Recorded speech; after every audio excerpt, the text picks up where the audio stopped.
Zibayule kanom na lai mun he tuirial airfield ania voina hian MiMSA race final munom tak kan thlir ho le don ania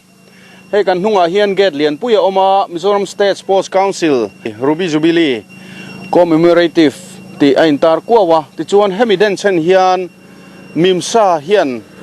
race an buat saya hela hian September ni somni pani atanga ni somni pali a o ani voin he September ni somni pali sang ni som paruk ania voina hian category ranga final munom tak kan endona ti chuan hela hian hei kan thian te hi MiMSA roi tu te ania kabula hian hei puwan lalmuana oma pumuan te hi MiMSA hian vice president ania ti chuan helaya ani leng in an boy china hei voin hi September ni somni pali ania bar tha khonom hun lai tak ni to om takania maro chu ni sa hi rum hle maya makang reng khop maya khovel sigle sa te po hin thak dang lam to ni tiangkara hian an ni hian hlo nei mi lovin than hem ngai takin thalai te ma khuanga in tiang hian an hun le tha an pe thinan fakom tak zeta MiMSA race hi LPS special report a hanon tar lang zeu to thina tun trum final po hi munom takani kan bei saya chu tiang chuan kan phak ang tok in kan equipment nei tenen hela hian kan liam thavele phot mai ania voin leng in hela hian hun kan mang ho don ani ama sa in pumuan te hian a thian te thopui te himin han mel khiat phot tir phot mai selanga thanga khoin thlang ber tang khuan tran mai la thlang ber mai khu putri pi ania adot le che khuan jon te ania chuan kan nula te Linda ania chakchi hian pumuan sanga chuanin kan nula dang le hi Eli ania chuan purema chuanin pufaka Benji chuan puartia le vena ani ole ti chuan voina hian eng zat nge ni category kan nei don in race tlang pui chanchin tlang pui khamin han thil ta che voin tun tuma hian mi hring eng zat nge tel pol anga ron tel te eng zat nge ti te po mo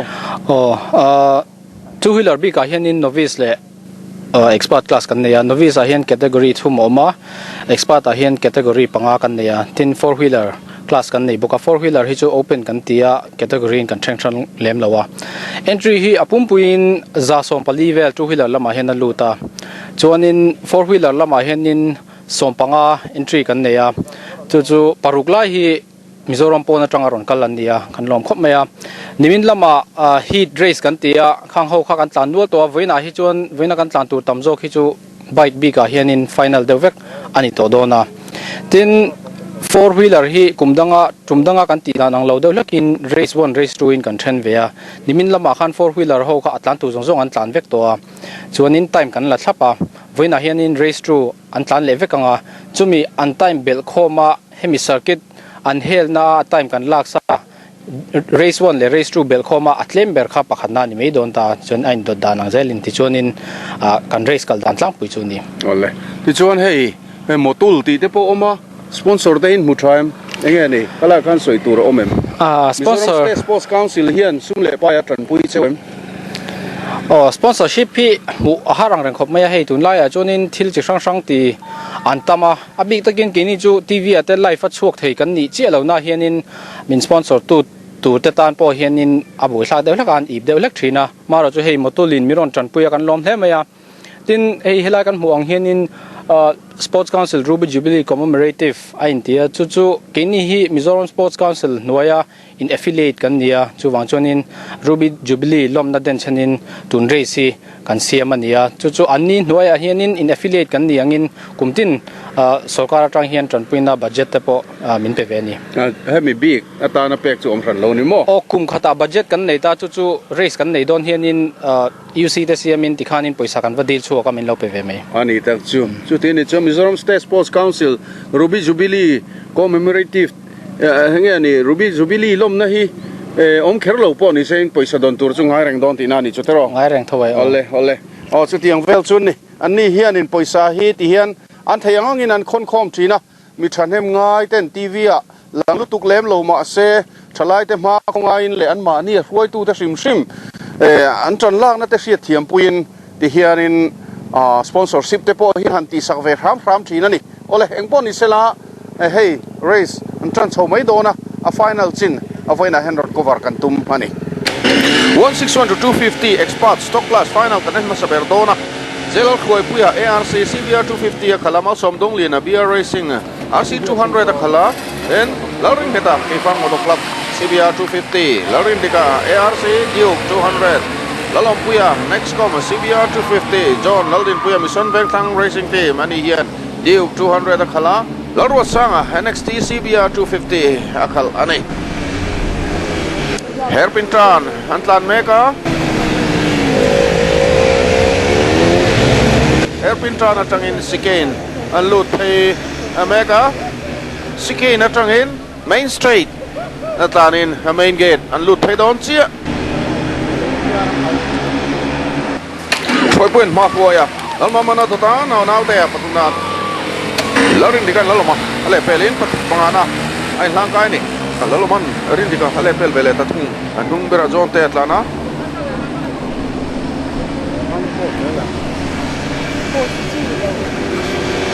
hairpin turn hanong kola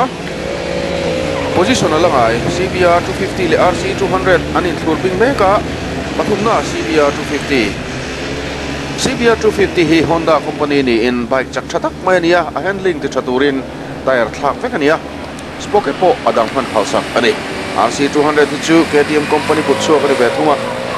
ready to race and load chinangin khoidang lam hi lovin race nar han top thei ani power CBR 250 hi asisi sangin chakzoka maro chu KTM bike hi handling a Honda in kongen kima achung nung zo kani Honda power alang tana nanau ten lamama ron thai ta mai Sikay na tangin main straight at hele tanta position alang ay rin Shoy puyen geta ron paltanga anu alam mamale nanau te ring heta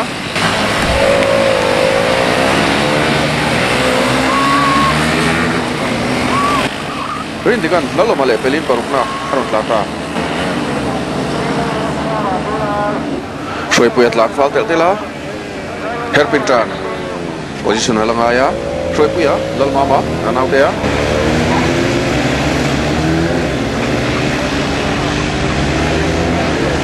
nung lama ring heta Shoy puyen geta pela lawmawm male nanau ten pathina in chuin in hai takina non tlan palina ring heta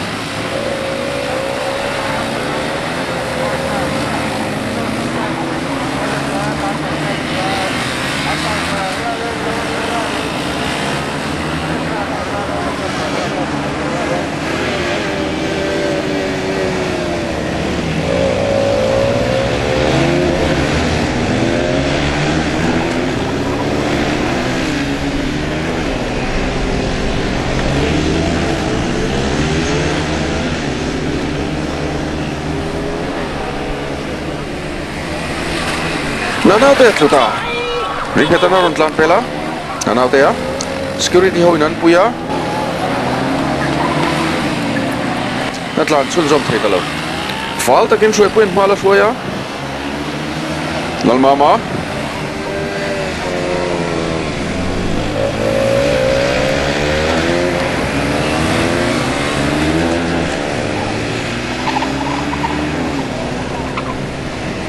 shoi puya lawmawm ring heta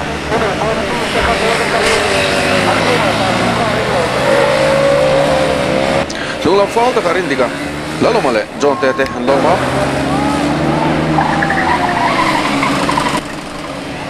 inside arindikan lalomawm lukala rindika palina tata Shoy puya bike CBR 250 ania race nana spocket idang lamani heian corner exit vela gear thak vela puile ti riat thei ome expert final hi lapsom tlan turania novice hoero lapriat final atlan thungthin Shoy puyen fal takin mala shoya rider the hian skela manson le ti riat theia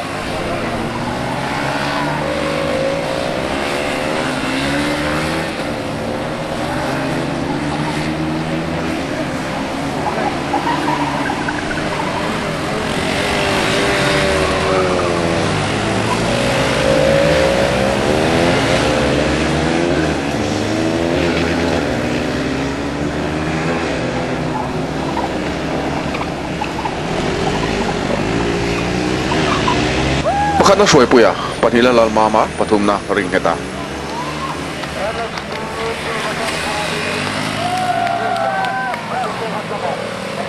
hruai pui hi tlangmawm veng tlangwal ania lalmama hi kanan veng ni thung ring heta hi keifang tlangwal ani ve thunga novi satanga expert kaitan ania senior rider zinga ache thapol ani theitlat mai up to 160 experts top class final kan ele dona pi paru anon plan dona ni laring heta KMC John Laldin puya mission bank tlang racing team David Lalfak Zola Nextcom Lalro Sanga NXT Balsom Dongliana Lalmama BR Racing Lalro Sang RSA BR Racing RSA hin F0 khala midang jong hian Yamaha R15 anon khatlom ani ring heta fast corner changa Lalmama na tota anlai thai chu top le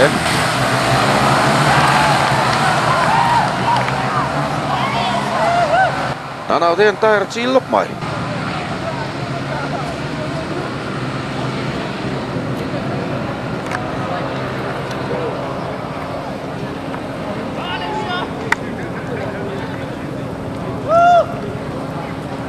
ring hetan par poya Lalmama na tota pathum na John te palina aresa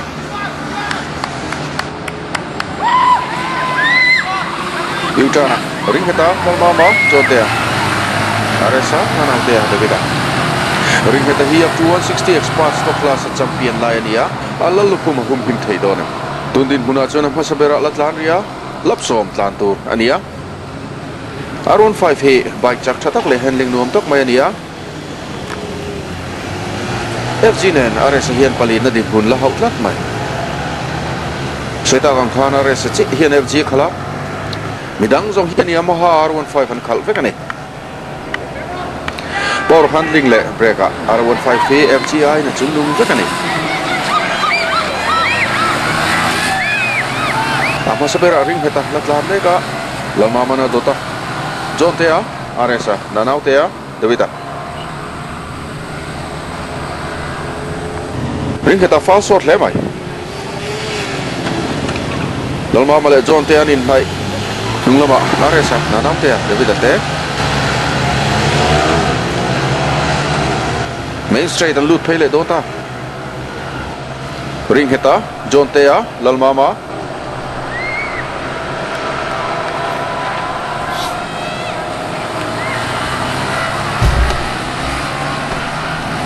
ring heta John te Lalmama palina na te ron tlanta pangana Davida nung bera RS Atlanta FG le R15 in thlauna are nuaron lang tan time ni R15 he liquid cool ania FG he air cool ani tunga a system in thlauna alang tan tlat mai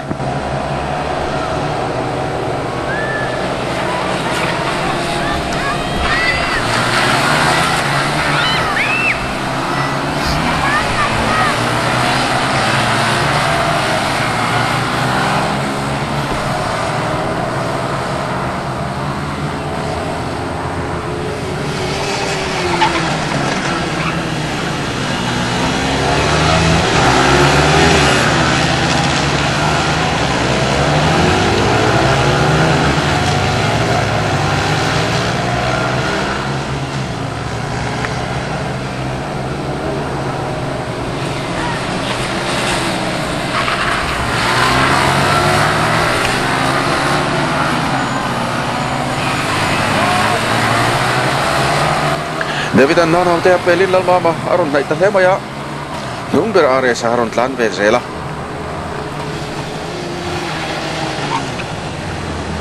final tlan so sim hian point akena wangin RS po hian nu fol de ma se team tan atlan so ve sim ngai tat mai ring heta le John te malama anin thlur kat maya chung lama Lalmama nanaw te le David ten pathumna lụa tụi mình rồi nhìn thua về ngất bốc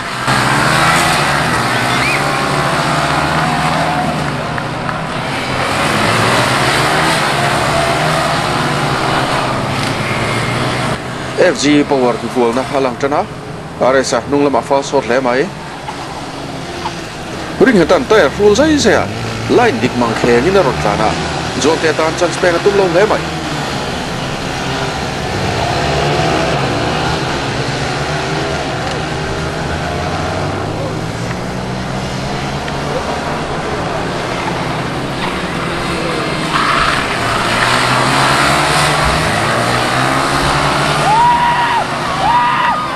inside line na changin na naw ten im chana lamah ma lu khala corner exit dividend na naw te pel lamah ma nung tatlat fal takin ring hetale zon te an lai thur bing ta zela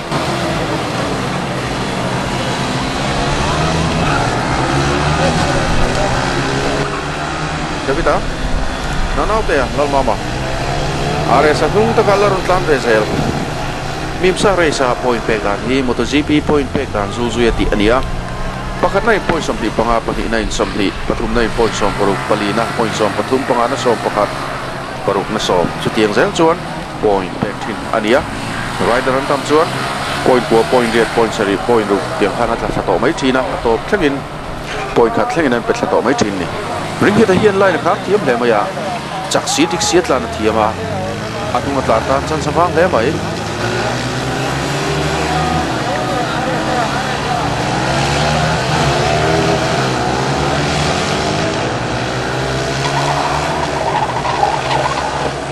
corner sen pa break timing he ti fonga em maya corner lu dik ma se braking an ti full chuan exit lama adik thei thin lawani kan clear me hi stock class ani angin engine hi stock khoidang lam lo tu hania tireless pocket che thak phalani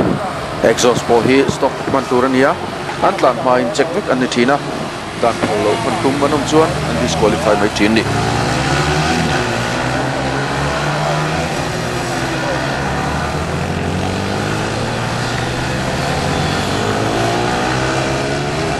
pakhat na kelal ring heta keifang motor club panina John Naldin puya mission bank lang racing team pathum na David Lalfak Zola next comte anni ring heta ania pakhat na ni John te ania ni hi panina nia Lalfak Zola ania Henzol tlang wala ni pathum na ni up to 160 expert modified class final kan le dona John Naldin puya mission bank lang racing team ani hian Pulsar 135 akala lamawm BR Racing Pulsar 135 tho khala lalom puya nextcom FG khalni lalro sanga nanaute NXT hania extreme 4 valve khalani David Lalfak Zola nextcom R15 zelal khoi puya ARC R15 lalring heta KMC R15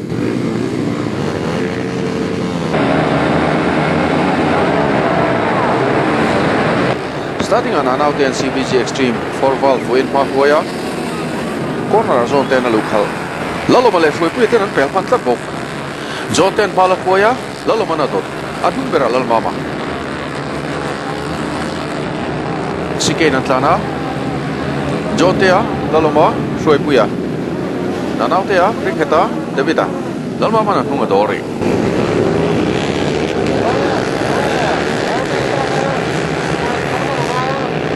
position alangaya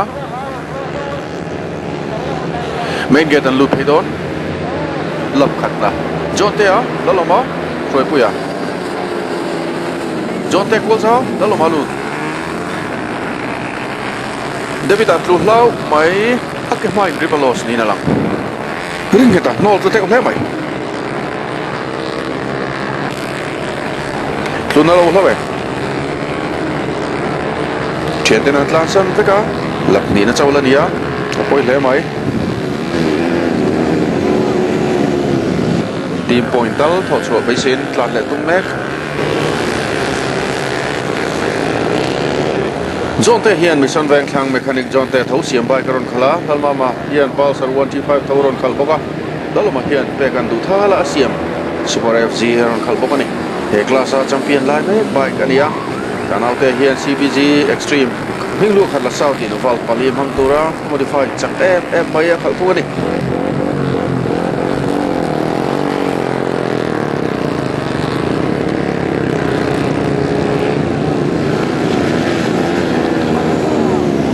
jonte tu ta hlau mai kanaute na tlu pha boka jonte ba foi puen chiza rider jacket hit khop maya na lo tura ngai lalmawm le ring hetan ron pela John te le na nau te thok ma san ni chu an thian ten an tlan san ta bang bang mai lo ba soi pu ya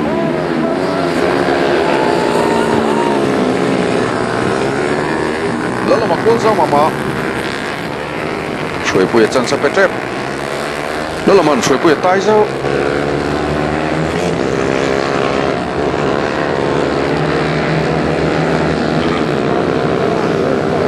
soi pu ya siken katlat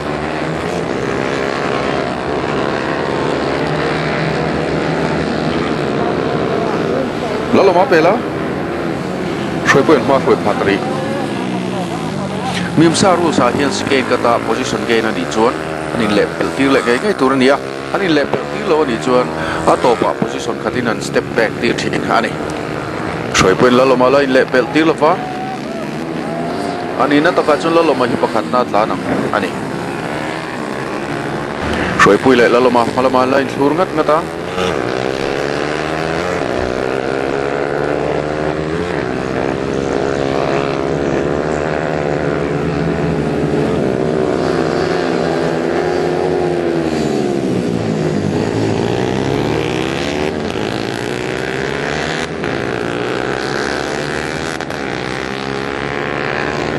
Siken atangin main straight han lut phia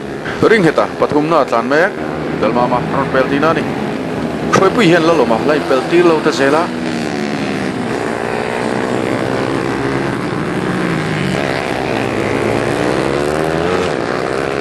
falang ring takin ring hetan pathum na la ron lu zela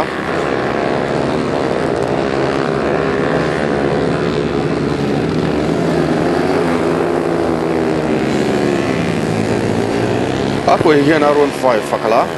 around 5 hi bike chap thatak nin class hian performance ECU le exhaust thak phal ania battery gut po hian achak bel pha he ni lalo makhal hi FG ani thunga 160cc apel lo chuan eng ang po khadang lam phalani chuti chungpo chuan FG hian around 5 hi alakhan lo cheu ni na lang Nevida hian R15 power tonic ECU le free flow exhaust vo aron khal boka zel foi pui hian R15 version 1 power tonic ECU vo in free flow exhaust sa vo boka ni kai lalaman tire tai sa mai siken an kat lo chuan follow hai an lo lau ring hetaron vungtan le maya arai tial FG hi air cool mang ania bangin asat hian chaklo tial thina ring heta hian R15 hakal bethunga liquid cool ani thu liquid cool he tlan ring nuwa aboi be bak lova cylinder head le lova te radiator atangin coolant akal gol rang thina hei hian engine abong direct he ni chuwang in tlan ring nuwa FG le R15 in thlang tial thin soi pui hian in pelti ran hekin gep asim zau tel mele hala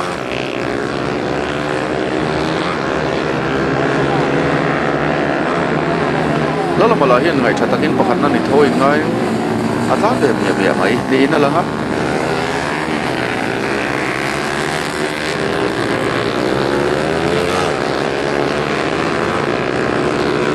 khoya falta hea lala ma thauta he mai lala ma he ring heta na ron nai so tiu maya air cool mang le liquid cool mang in thlauna along tran tran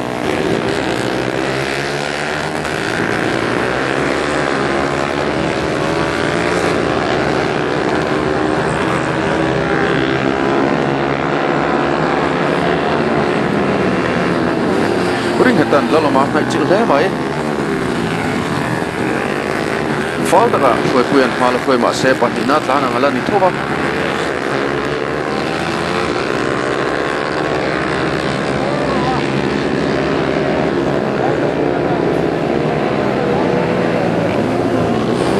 ring hetan laloma penta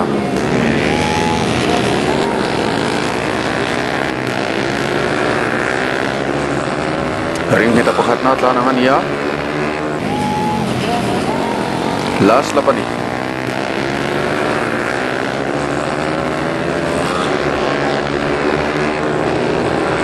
pakhat na lo ring heta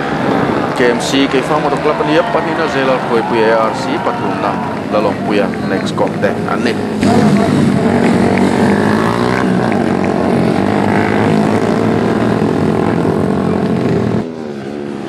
soita gang khan koi puya masaber ma se sigena kata wang khana position step back angaya panina ahau tani koi tu ten uluk takin an lo thira an tlan dan ten lo silfiani dan mumal tak MiMSA hian an neya race mine heng hi uluk takin briefing an nei thlap thin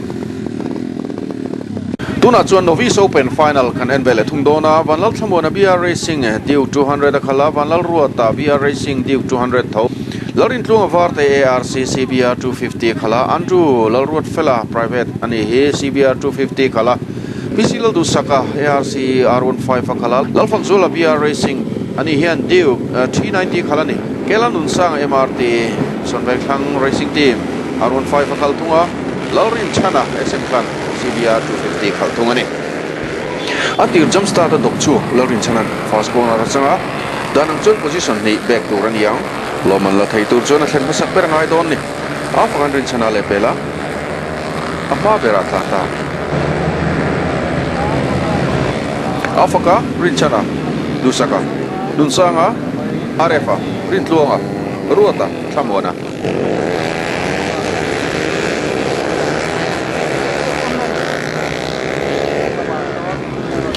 afakan diu 390 bangin fal takin mala foya dusakan rin chana ron pela afaka dusaka rin chana nun sanga arefa rin tluanga ruata thamona kolosip tlang wala kan mala foya set chip lang wal dusakan aron dota anin kare ro zaw hiu novice class a hian Duke 390 le R15 ain thlau deuh ni na lang nun sanga kol betalo tlat mai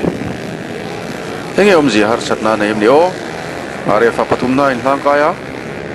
afaka fal he reng mai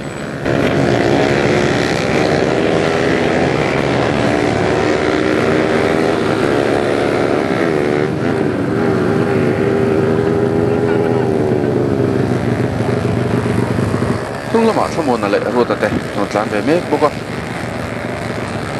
nun sang hian har satna nei tlan chun zom thei talo tlat thamona dung berania anon overlap thei hial mai omange arefa rin tlonga ruata dung bera thamona afaka mala foya dusaka nung taka arefa le midang hin hat lo takinan ron inzuya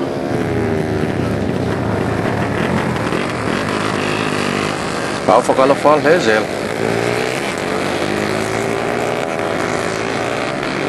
afaka ma khian la thamona tlana an hi chukol khatin atlai to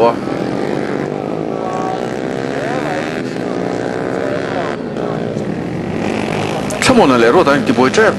dusaka harun 5 khala panina atlan meka rinchana pathumna arefa palina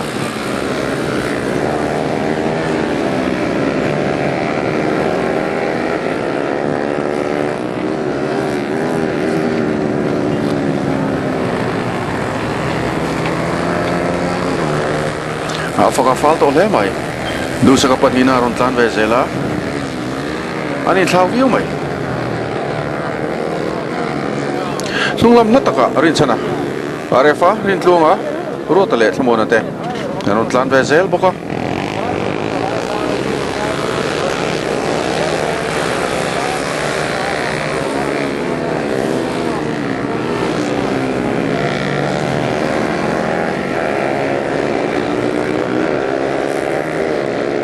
tun season kalmeka hiana faka hi novice championship point ma koi tu nia aman hai ber tu nun sang kha bike lama harsat na hane wangin atlan chunjom thei talova champion a chance nei thale ani du saka panina ala tlan zela anin thlau viu mai open class ai chuan eng bike pom han phalania duang taka khoidang lam phal sakan ni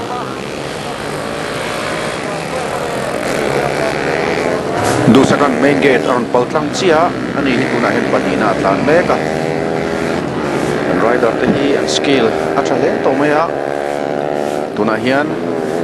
afaka kan meka afaka he beer racing team an rider trail tiang me nia fal takin ma koya anunga hian du sakan fal takin thlau takin aung haran boka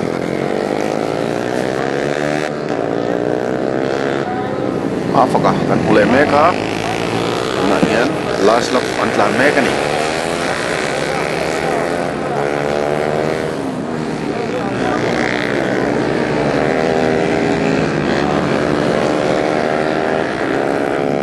lamah hian ami pathum kan ho hian an ru le thian te midang pahin nai takin an ruwa an ron zui boka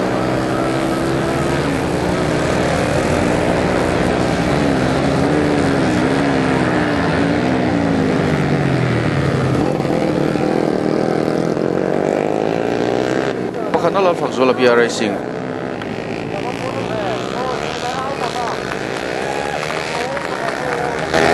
Hina pisilal do sa ARC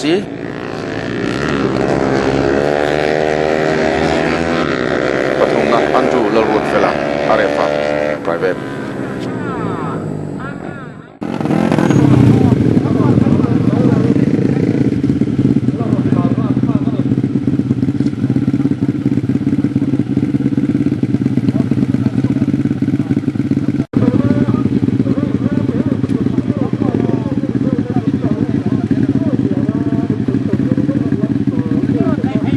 Tuna chuan 161 to 250 expert modified class final kanen vele thung dona Belarus sanga aresa BR racing team ani salem veng ania Duke 200 ron khala laloma next combat hem veng thlang R15 khala John Laldin puya mission veng thlang racing team R15 khala Belarus sanga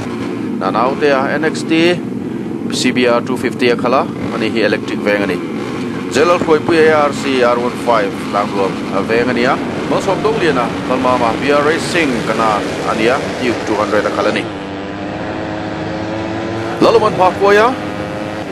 laloma hi Bethlehem veng thangani lalmama John tea aresa nanau tea laloma ba hi chakmel khop maya ari tang ringot po hian chakmel ni lalmama kwal sual John tea alut rang lemai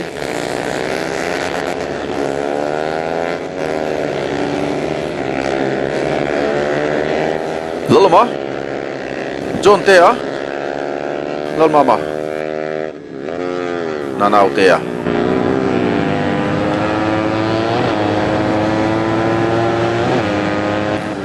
sikena laloma le John tea andon in thura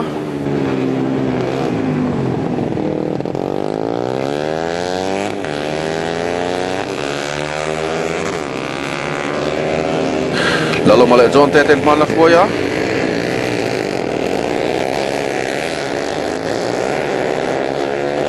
puya fast corner at lugar on tlan le tumek nanaute le aresa rosanga vevenia nanaute masazoka aresa nungzok laloma hafal lereng mai 161 to 250 expert modified class hian lapsom tlan turania an bike te chak theyang pera siam tang lap sakani 250cc ropel anilova Real airfield lui darmak hi aviation department yan so sana tangkhan repair ala ni lo sim maya MiMSA hian sum nei lo chungin theya angan han repair chang so ombea an hi thei to lem ff thin an chiat tam la ha chei that dan ai turan athame ni notice india hian tiang circuit race dina tur hi mun danga ombe reng lova tiang airfield hui man tur kan nei hawan nei thlaka kan tur ta ro ngai hiu mai lục tầng ban chei chat bắt đầu chuan a chiat lu tup nuwa boi thak don ani thlai kan heti kop hian mang tang kai lia hi maintain zui zel ila thakop mai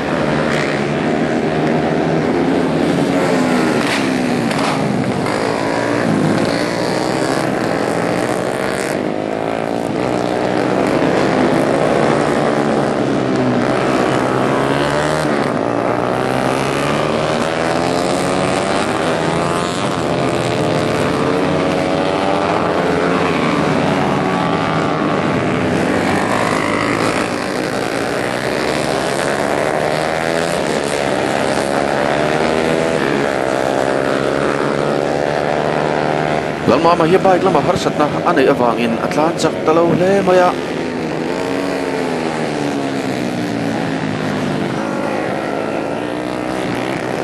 Lalu mana ron overlap tahial mai. Mai rot chu soi tong khan lap tlan chu rim hi team point huna ni ve wangin.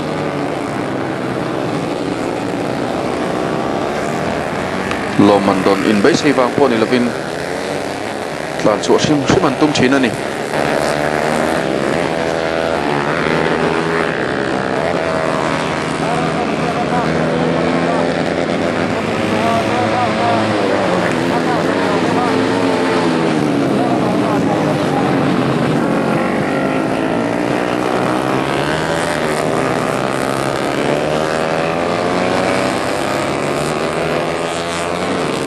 Team point lo chu ram tumin atira fast ball na ratlu khoi puya poron tlan lu veleta laloma mala tlana khoi puya hin nung bera tlana ngani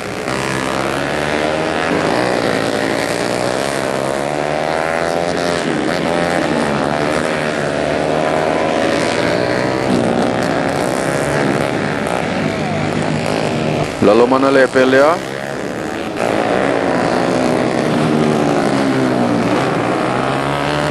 John tena pel boka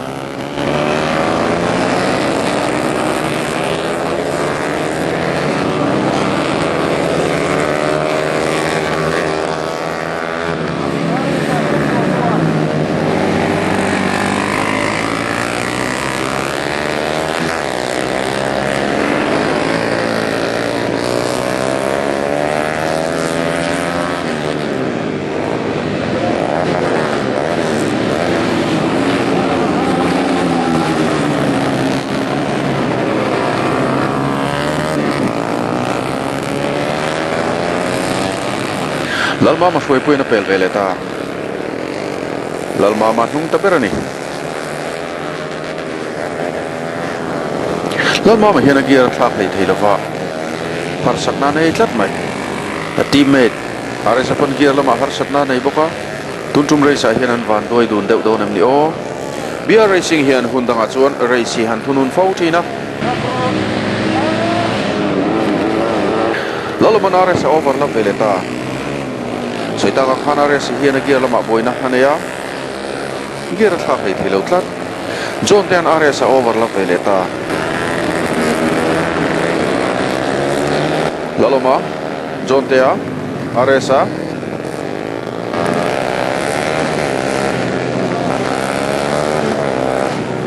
aresa hian overlap to bangin palina tlan angania hlung lama pathumna tlan hanau tea la tlan ve meka pakhat na laloma next com bethlem veng thangania panhina John laldin puya mission veng thang racing team